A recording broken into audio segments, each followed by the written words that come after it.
सत्य सबके साथ हो, सब जगह हो। समय काल खंड में हमारा सत्य बंट गया, समय काल खंड में हमारा प्रेम बंट गया। इसलिए हमने महापुरुषों के नाम पर भी हमने राजनीति किया है, हमने संतों के नाम पर, भगवान के नाम पर भी हमने राजनीति किया है। और यही हमारे जीवन की सबसे बड़ी भूल है, यही हमारे जीवन की सबसे बड़ी समस्या है।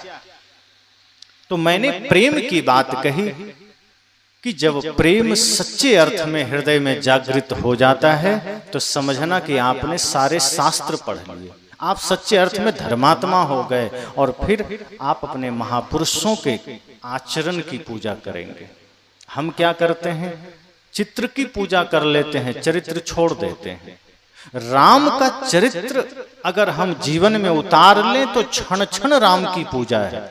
और वैसे क्या है, सप्ताह में या 24 घंटे में एक बार, सप्ताह में एक बार, या 10 दिन 15 दिन में एक बार हम राम की पूजा करते हैं। और अगर राम जी का आचरण हमारे जीवन में आ जाए, माता पिता के प्रति श्रद्धा का भाव, गुरु के प्रति श्रद्धा का भाव, भाई के प्रति प्रेम का भाव, तो समझना कि हम पल पल राम की ही पूजा कर रहे हैं। और राम जी ने भाई से भाई के प्रेम की ऐसी मिसाल पेश की है, अगर हमारे जीवन में आ जाए तो हम सच्चे राम भक्त हो सकते हैं। कल मैंने कहा था, और यही बात आज भी पुनः मैं दोहरा रहा हूं, कि राम जी की अगर सच्चे अर्थ में आप पूजा करते हैं तो अपने जीवन में संकल्प ले लीजिए कि किसी भी परिस्थिति में धन कारण नहीं बनेगा भाई से दूर होने का, किसी भी परिस्थिति में भौतिक उपलब्धियां कारण नहीं बनेगी बंटवारा करने का। राम जी से किसी ने पूछा कि प्रभु आपको दुनिया भजती है, नाम लेती है, आपका जाप करती है, कोई ऐसा है जिसको आप भजते हैं? तो जानते हैं राम जी ने क्या कहा था, भरत सरिस को राम सनही, जग जप राम राम जप जेही। उन्होंने कहा भरत से प्रिय मुझे कौन हो सकता है, दुनिया मुझे प्रिय भाई भरत को भजता हूं।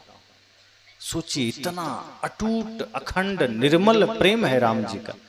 और यही प्रेम भरत जी का है, लक्ष्मण जी का है, शत्रुघ्न जी का है। हम उन कथाओं को पढ़ते हैं, पंडाल में बैठते हैं, कथा सुनकर रोते भी हैं, और घर आते हैं फिर प्लान करते हैं कैसे बंटवारा करना है, कैसे जमीन अधिक हमको मिल जाए, कैसे धन हमको अधिक मिल जाए। ये कैसी राम भक्ति है। सदगुरु कबीर कहते हैं, जिस दिन आप सही अर्थ में अपने महापुरुषों के चरित्र को जीवन में धारण कर लेंगे, आप सच्चे अर्थ में राम भक्त होंगे, आप सच्चे अर्थ में कृष्ण भक्त होंगे, आप सच्चे अर्थ में शिव भक्त होंगे। तो सदगुरु कबीर हमें प्रेम के रूप में देखना चाहते हैं, वो प्रेमी बनना देखना चाहते हैं। वो आपको आतंकी, क्रोधी, छली देखना नहीं चाहते, वो आपको परिपूर्ण देखना चाहते हैं, प्रेम से, सत्य से, अहिंसा से, करुणा से। इसलिए सदगुरु ने कहा, जब मैं था तब हरि नहीं, अब हरि है मैं ना। कहा जब हरि आ गया, हरि की उपस्थिति हो गई, तो समझना फिर आपको सोचने की जरूरत नहीं है, फिर समझ लो आप प्रेम के लोक में चले आए, अब सत्य के लोक में चले आए।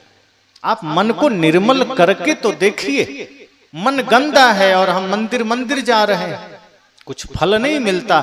जिस दिन मन निर्मल हुआ कि आपका घर मंदिर हो गया, फिर वहीं राम का निवास हो गया, फिर आपका गांव ही अयोध्या धाम हो गया। और कबीर कहते हैं, यह मन तो शीतल भया जैसे गंगा नीर, पीछे पीछे हरि फिरे कहत कबीर कबीर। कहा तुम मन को निर्मल करके तो देखो, शीतल करके तो देखो, फिर हरि के पीछे आपको नहीं जाना है, हरि खुद आपके पीछे आएंगे, क्योंकि हरि कभी भी अपने भक्तों को छोड़ते नहीं है। एक छोटी सी घटना सुनाकर वाणी को विराम दूं।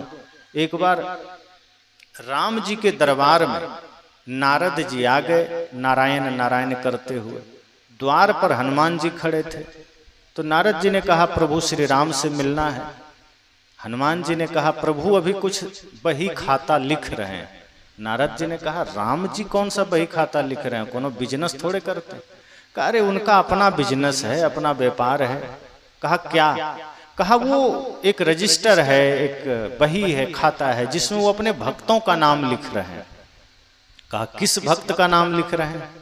कहा वो उन भक्तों का नाम लिख रहे हैं जो श्री राम को सबसे ज्यादा याद करता है, जो भगवान को सबसे ज्यादा भजता है। तो नारद जी ने झट से कहा तब तो मेरा नाम एक नंबर में होगा। कहा कैसे? कहा हम हमेशा नारायण नारायण करते रहते हैं, हमसे ज्यादा राम का नाम कौन लेता होगा? हम तो सदैव राम का नाम लेते हैं, इसलिए मेरा नाम एक नंबर में होगा। भक्ति तो कर रहे थे, अहंकार पहले आ गया। कहा मेरा नाम एक नंबर में होगा। हनुमान जी ने कहा हो सकता है, आपसे बड़ा भक्त दूसरा कौन हो सकता है, हमें नहीं पता। अब नारद जी के मन में उत्सुकता हो गई कि रजिस्टर तो देखना है, राम जी अगर लिस्ट बना रहे हैं तो मेरा नाम एक नंबर में है कि नहीं, होना तो चाहिए मेरा ही नाम, कहीं दूसरे का तो नहीं दे दिए। अब मेरा ही नाम, मैं ही सबसे बड़ा भक्त हूं। अब नारद जी छटपटाने लगे, फिर कहते हैं मेरा ही नाम एक नंबर में होगा। हनुमान जी लगता है आपका दूसरा में होगा। हनुमान जी ने कहा पता नहीं मेरा होगा भी कि नहीं होगा, क्या पता, मैं तो साधारण सा भक्त हूं। हनुमान जी के पास शक्ति है, भक्ति है, लेकिन घमंड नहीं। राम जी थोड़ा सा कहीं हटे कि नारद जी अंदर गए, देखा रजिस्टर, तुरंत खोला, जैसे ही पन्ना उल्टे तो एक नंबर में नारद जी का नाम था। अब तो नारद जी और अहंकार में भर गए, उछल पड़े। कहा हनुमान जी देखा, मैंने कहा था मेरा नाम एक नंबर में होगा, मैं ही भगवान का सबसे बड़ा भक्त हूं, देख लिया आपने? हनुमान जी ने प्रणाम किया, कहा बिल्कुल आप बड़े भक्त हैं, होगा ही आपका नाम, प्रभु भी जानते हैं, राम जी भी जानते हैं, इसलिए एक नंबर में आपका नाम है। तभी देखते हैं कि 2, 3, 4 सैकड़ों नाम है, हनुमान जी का कहीं नाम ही नहीं है। अब नारद जी को फिर भी शंका हो गई। अब जब कोई आदमी एक नंबर रोल नंबर से पास कर जाए फर्स्ट डिवीजन से, और बहुत तेज विद्यार्थी का नाम उसमें ना आए, तो उसको शंका हो जाती है कि कहीं लिस्ट गलत तो नहीं है, क्योंकि भाई वो भी तो तेज विद्यार्थी है, उसका भी तो नाम आना चाहिए। उसका 2 में नहीं तो 3 में, 4 में, कम से कम 100, 1000 में तो आना चाहिए, कहीं नाम ही नहीं है। अब अपनी सफलता पर उनको विश्वास नहीं रहा, अब वो धीरे धीरे अहंकार से नीचे उतर रहे हैं। अब घबरा गए, कहा हनुमान जी जरा बताइए आपका नाम नहीं। हनुमान जी ने कहा पता नहीं, हो सकता है प्रिंटिंग मिस्टेक हो गया हो। कहे तो अपने हाथों से राम जी ने लिखा है, प्रिंटिंग मिस्टेक कैसे हो जाए? कहा अरे भाई अब नहीं है तो हमें क्या पता, हम उस योग्य नहीं है, हम तो बस प्रभु की भक्ति कर रहे हैं। नारद जी ने कहा ऐसा नहीं हो सकता, आपका नाम नहीं है मतलब जरूर कोई बात है। तो हनुमान जी ने कहा एक रजिस्टर और है। कहा अब वो कौन सा रजिस्टर है? कहा दूसरा रजिस्टर है, उसमें क्या है? हनुमान जी ने कहा कि जो आपके हाथ में है इसमें उन भक्तों का नाम है जिसको प्रभु को लोग याद करते हैं, राम को याद करते हैं, और दूसरा रजिस्टर वो है जिसमें स्वयं राम जिनको याद करते हैं। अब नारद जी की सारी अकड़ ढीली पड़ गई। कहा ये तो बहुत अलग बात हो गई, हम उनको याद कर रहे हैं, हम उनके भक्त हैं, पर वो कौन है जिसको स्वयं राम याद कर रहे हैं? वो तो कोई राम सरीखा ही होगा, वो तो कोई राम जैसा ही होगा। अब नारद जी का अहंकार थोड़ा ढीला पड़ा। कहा वो रजिस्टर कहाँ है? कहा वो भी कहीं होगा, देख लीजिए। तो जब इधर उधर चेक किया, उन्होंने देखा तो रजिस्टर तो मिल गई। अब उलटने लगे, पूरे रजिस्टर में एक ही नाम था, सिर्फ हनुमान। अब नारद जी ने हनुमान जी के आगे शीश झुका दिया। कहा क्षमा करिए हनुमान जी, हम अपने भक्ति के अहंकार में बहुत उछलने लगे, पर आज मुझे पता चला कि अगर शक्ति हो, भक्ति हो, वैभव हो, बल हो, तो घमंड नहीं होना चाहिए, अपितु अत्यंत विनम्रता होनी चाहिए, और इसका प्रमाण हनुमान जी हैं। तो हनुमान जी को उन्होंने शीश झुकाया कि हमें तो लगता है कि हम भक्ति कर रहे हैं, हमें तो लगता है कि हम सही कर रहे हैं, लेकिन उसके आड़ में हम कहीं ना कहीं पाप कर जाते हैं। हमें लगता है हम धर्म मार्ग पर चल रहे हैं, हमें लगता है हम पूजा कर रहे हैं, हमें लगता है हम मंदिर जा रहे हैं, लेकिन उस यात्रा में हमारे अंदर प्रेम कहीं होता ही नहीं है, भक्ति कहीं होती ही नहीं। होता तो सिर्फ छल है, कपट है, घमंड है, ईर्ष्या है, द्वेष है, तभी तो हम इतना छल करते हैं। अगर सच्चे अर्थ में हमने अपने घर को मंदिर बना लिया तो सब कुछ तो मंदिर ही हो जाएगा, सब जगह पवित्रता ही आ जाएगी। और अच्छा हो कि हम अपने शरीर को ही मंदिर बना लें। ऋषियों ने कहा भी है, देह देवालय शौच्यते, देह ही देवालय है। अगर आपने अपने देह को देवालय बना लिया तो आपके हृदय में फिर रावण का वास नहीं होगा, यहाँ राम का निवास होगा। अब ऐसे क्या है, राम जी को बिठा दिया हमने बाहर मंदिर में और हृदय में आके रावण ने डेरा डाल दिया, उल्टा पड़ गया। अब राम जी को बाहर बिठाया, अरे रावण को बिठा तो चलेगा, राम जी को तो कम से कम दिल में बिठाओ। हमने रावण को बिठा लिया दिल में, राम जी को बिठा दिया बाहर। यही हम सबके साथ करते हैं। किताब जो हमें सदैव उसका ज्ञान हृदय में रखना था शास्त्रों का, हमने उसे कपड़े में बांध करके रख दिया। सप्ताह साल में एक बार खोल के पाठ कर लिए, छोड़ दिए, और बाकी समय अखबार पढ़ रहे हैं, सरस सलील पढ़ रहे हैं, दुनिया भर के गाने सुन रहे हैं। कभी मौका मिला साल में एक बार कथा सुन लिए, महीना में एक बार प्रवचन सुन लिए, बाकी समय प्रपंच सुन रहे हैं, न्यूज सुन रहे हैं, दुनिया भर के कचरा सुन रहे हैं। सदगुरु कहते हैं जीवन में अगर क्रांतिकारी बदलाव चाहते हैं, परिवर्तन चाहते हैं, तो सत्संग में ही बस मत बैठिए। एक काम और करिए कि सत्संग में तो आप बैठ गए, पर जब बैठिए तो ये संकल्प लीजिए कि सत्संग भी हमारे अंदर बैठ जाए। अभी आप तो सत्संग में बैठ गए, सत्संग आपके भीतर नहीं बैठा। आपका शरीर यहाँ उपस्थित हो गया, सत्संग आपके भीतर उपस्थित नहीं हुआ, और इसका परिणाम ये होता है कि जिन प्रवृत्तियों के साथ हम आते हैं वो प्रवृत्तियां हमारे साथ चलती है, और वो आसुरी प्रवृत्ति है, वो कोई दैवी संपदा, दैवी प्रवृत्ति नहीं है, वो पवित्र प्रवृत्ति नहीं है। इसलिए सदगुरु कहते हैं कि जहां प्रेम है समझना वहां परमात्मा है। प्रेम ही शास्त्र है, प्रेम ही सब कुछ है। लेकिन वो प्रेम निस्वार्थ हो, निष्कपट हो, निश्चल हो। और वो प्रेम का भाव, उस प्रेम का अर्थ हमें गुरु संतों से पता चलता है, विचारकों से पता चलता है, तपस्वियों से पता चलता है। इसलिए गुरु संतों का संग जरूरी है। तभी तो राम जी ने माता शबरी को जब नवधा भक्ति का ज्ञान दिया तो उन्होंने कहा स्पष्ट रूप से कि माता अगर तुम कुछ नहीं लेना चाहती हो तो कुछ तो बताओ। तो माता शबरी ने कहा अगर आप देना चाहते हैं तो मुझे भक्ति का ज्ञान दे दीजिए। और तब राम जी ने पहली भक्ति ही बताई कि प्रथम भक्ति संतन कर संगा। उन्होंने कहा कि पहली भक्ति ही है संतों का संग करना, क्योंकि वही तुम्हें मुझ तक लेकर आएंगे, वही तुम्हें परिचय कराएंगे, डायरेक्ट तुम नहीं जान पाओगे।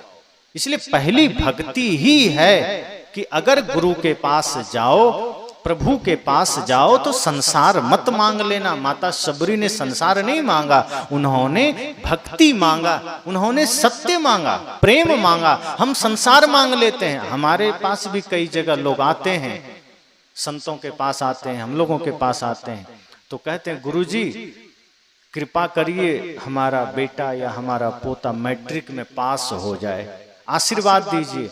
मैं कई बार विनोद करता हूँ कि माताजी अगर मैंने आशीर्वाद दे दिया ठीक है, पास हो गया तो ठीक, नहीं हुआ तब का फिर आपसे हमें क्या लेना देना। अगर पास हो गया तब तो हम दक्षिणा देंगे, घर बुलाएंगे, नहीं हुआ तो नहीं। मैं कहा ये तो सौदेबाजी हो गई, ये भक्ति है कि व्यापार है।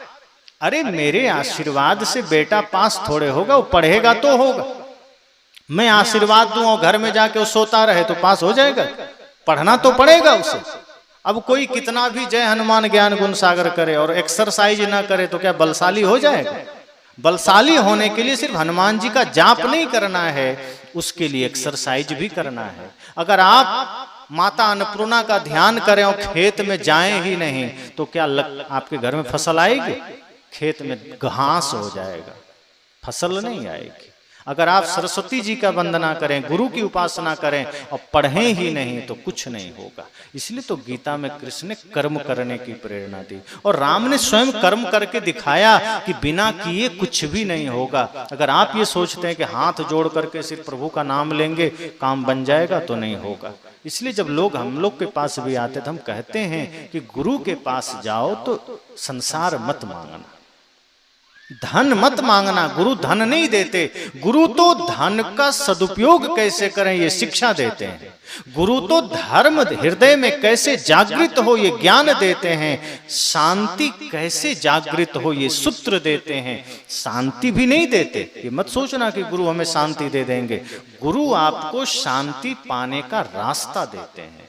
गुरु आपके भीतर सिर्फ दिया जलाकर दे देते हैं, रास्ता तो आपको तय करना है। अगर कोई गुरु ये कहता है कि तुम्हें कुछ नहीं करना, मैं तुम्हें मोक्ष दे दूंगा, तो समझना वो मुझे ठग रहा है। क्योंकि फिर गीता झूठी हो जाएगी, फिर रामायण झूठा हो जाएगा। क्योंकि गीता, रामायण, वेद, वेदांत में तो यह कहा है कि जब तक आप मन को निर्मल नहीं करोगे, जब तक आप ध्यान में नहीं उतरोगे, मुक्ति तक नहीं जा सकते। और कोई गुरु कह रहा है कि तुम चिंता मत करो, मुझे दे देना सारा खर्च, मैं मुक्ति तय कर दूंगा, तुम्हारा टिकट मैं दे दूंगा, वहां मुक्ति तुम्हें मिल जाएगी। समझना वो ठग है, से मुक्ति नहीं मिलेगी कि धन दे दिया तो मुक्ति मिल जाएगी। आप जो धन समाज सेवा में देते हैं, संत सेवा में देते हैं, उसका फल इतना होता है कि आपका धन शुद्ध होता है और मन शुद्ध होता है। अब आप धर्म के कार्यों में लगते हैं, ध्यान में लगते हैं, तपस्या में लगते हैं। तो गुरु का काम इतना ही है कि वो आपको रास्ता बता देते, चलना आपको है, दूरी आपको तय करनी है। सच्चा गुरु वही है जो हाथ में दिया पकड़ा दे, ज्ञान का दिया, सत्य का दिया। और आप जब उस दिए के सहारे चलते हैं तो भवसागर पार कर जाते हैं। इसलिए गुरु से संसार मत मांगना कि गुरुजी हमें धन दे दो। गुरुजी धन नहीं देंगे, गुरुजी धर्म की शिक्षा देंगे, गुरुजी जीवन जीने की कला देंगे, उसका रास्ता देंगे, उसका सूत्र देंगे। इसलिए जब गुरु के पास जाइए, भगवान के मंदिर में जाइए, तो आंख बंद करके, हाथ जोड़ करके एक ही निवेदन करिए, भगवान के पास जाइए, इतनी ही प्रार्थना करिए, प्रभु हे गुरुदेव ऐसी शक्ति देना कि हम धर्म के मार्ग पर चल सके, हम सत्य के मार्ग पर चल सके।